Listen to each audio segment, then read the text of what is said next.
Step 1. Zero on your specialty. The first step to a successful store launch is to determine what your business will offer.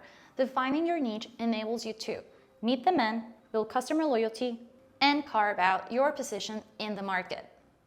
Take these easy steps to find your niche. 1. List the things that make your brand and product different. 2. Define your ideal customer. 3.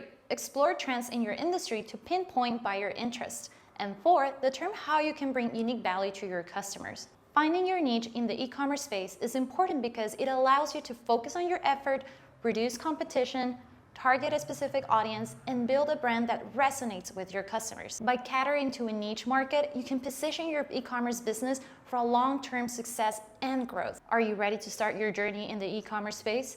Download our full guide, The Essential Checklist for Launching a Successful E-commerce Business, or visit our blog at miva.com for more business tips.